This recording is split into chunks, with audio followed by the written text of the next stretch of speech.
ये जो आपको भगवत प्राप्ति में रुचि नहीं उत्पन्न हो पा रही, भजन में अधिक लगन नहीं हो पा रही है, उसका कारण है तुम्हारी देह प्रियता और तुम्हारे देह संबंधियों की प्रियता। बड़ा सुख मिलता है हृदय को जब देखना हृदय में ये कौन है, ये अमुक है, ये अमुक है, रिश्ते नाते, ऐसा जब देखते हो तो कैसा लगता है। और जब प्रियाजू की बात होती तो कैसा लगता है। क्या प्रियाजू किसी रिश्तेदार जैसा सुख, किसी नातेदार जैसा सुख प्रियाजू से मिलता है क्या? और जबकि सच्चा रिश्ता नाता केवल प्रियाजू से। प्रिया लाल पराये लगते हैं और ये मौसी मौसा फूफा फूफी फू जो माया में उड़ जाने वाले हैं, ये संबंध ऐसे घने लगते हैं। असली रिश्ता इतना छोटा, इतना कमजोर, और नकली रिश्ता इतना जोर का कि असली रिश्ता फीका पड़ जाए। यही तो बात होती है, यही तो परीक्षा होती है तुम्हारी कि तुम्हारा प्रिय कौन है, गुरुदेव हो, इष्टदेव हो या संबंधी। बस राधे श्याम, आप इस समय तो नहीं मिल सकता है हमारे वाणी पाठ का समय। यदि आपको मिलना है तो आप हम समय देंगे, फिर आप आइए। कौन सा ऐसा दृढ़ संबंध जो हमारे प्रिया प्रीतम से भी श्रेष्ठ हो। प्रवचन खूब सुन रहे हैं, परिवर्तन बिल्कुल 100 में 1% नहीं है। रिश्ते नाते का संबंध, देह का संबंध ये नहीं। उन्मत्तवाचः प्रायः परिमुषित धियो मायया अनर्थ बीजम। नहीं समझ पा रहे, नहीं समझ पा रहे। ये संबंधी, मित्र, रिश्ते नाते जो शब्द है उसको उन्मत्त कहते हैं पागलों के वचन।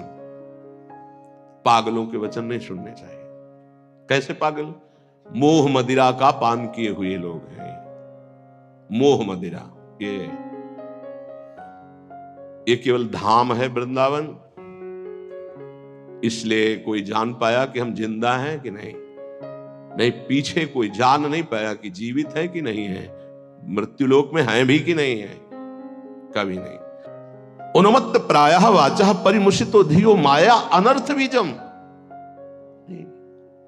हम इष्ट के संबंध के लिए अनंत जन्मों से भ्रमित होकर भटकते रहे। अब इस जन्म में नहीं, दबाव, रिश्ते का दबाव, परिवार का दबाव, संबंध का दबाव, तो भगवत संबंध कहां रहा? भगवत संबंध कहां रहा? यही श्री जी देख रही हैं। आगे चलकर जो दुर्दशा होगी उसे नहीं समझ पाओगे, वो हमें दिखाई दे रही, तुम्हें नहीं। बिल्कुल संभल जाओ, अब भी संभल जाओ। बार बार कहते हैं उन्मत्त प्रायवाचः परिमुषितो धियो माया अनर्थ बीजम।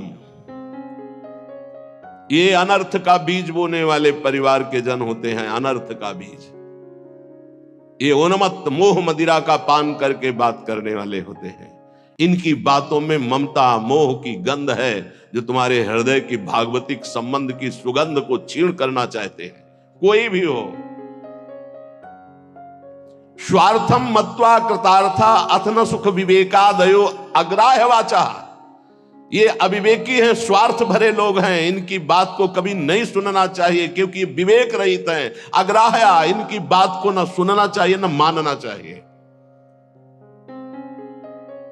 अमुक संबंध केवल भगवत संबंध से, अन्यथा नहीं। अगर आप हमारी श्री जी से नहीं जुड़े हैं तो हम आपकी तरफ आंख उठा के नहीं देखेंगे। श्री जी से जुड़े हैं तो आपको हमारी तरफ देखने की जरूरत नहीं। श्री जी की तरफ देखो, हम अपने आप देख लेंगे।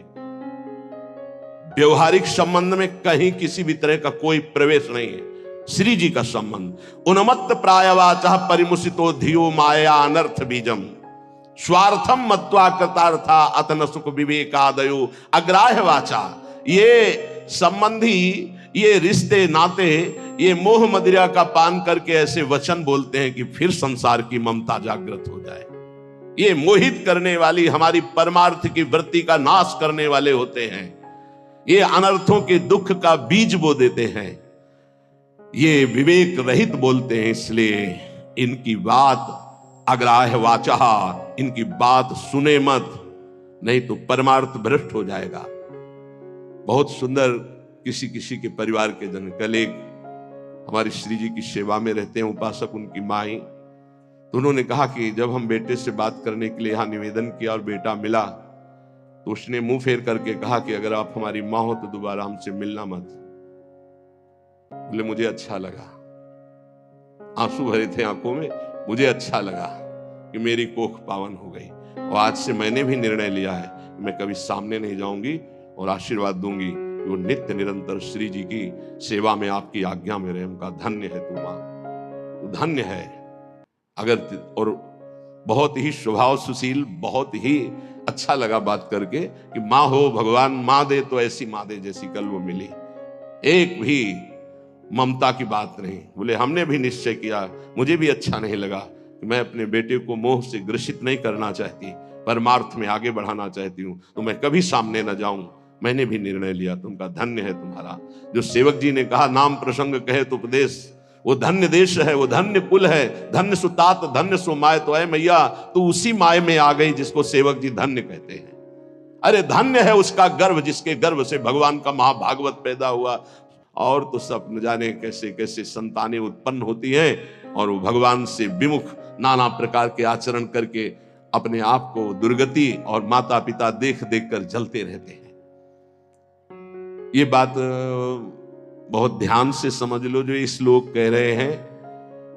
ऊपर वाले इस श्लोक में बताया अपनी निष्ठा की युगल सरकार हमारे इतने सुंदर है कि करोड़ करोड़ कामरति मूर्छित हो जाए, लक्ष्मी नारायण भी शोभा देख करके ललचाने लगे, ऐसे हमारे उपास्य देव श्यामा श्याम है।